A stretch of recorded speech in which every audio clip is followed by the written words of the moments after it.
nhómធ្លាប់តែឃើញវីដេអូ robot នឹងឆុងកាហ្វេនៅស្រុកគេតែឥឡូវនេះមាន robot ឆុងនឹងនៅខ្មែរវិញហើយថ្ងៃនេះដែរគឺខ្ញុំចំណាយលុយចិត្ត$2ដើម្បីសាកទិញអានឹងហើយរបស់ដែលខ្ញុំទិញនឹងគឺសូកូឡាហើយគេមានទឹកច្រើនប្រភេទឲ្យយើងរើសនៅពេលដែលយើងរើសហើយគេឲ្យយើងរើសកម្រិតស្ករកម្រិតទឹកកកក្តៅត្រជាក់អីតាមនឹងហើយយើងចុចបញ្ជាទិញមកបង់លុយតាមនឹងទៅបន្ទាប់ពី make payment នឹងជោគជ័យហើយគេចាប់ផ្ដើមយកកែវទៅដាក់ឆុងសូកូឡាឲ្យហើយគេមាន2-3ដំណាក់កាលគេទៀតបន្ទាប់មកគេយកទៅដាក់ទឹកកកហើយគេបកមកវិញគេដាក់ទៅដោះគោទៀតហើយបន្ទាប់ពីគេដាក់ទៅដោះគោដាក់អីហើយហ្នឹងណាបានគេយកទៅបិទគម្រប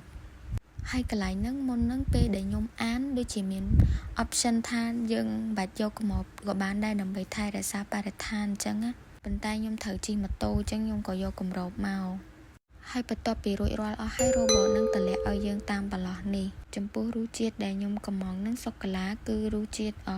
ទទួលយកបាន not bad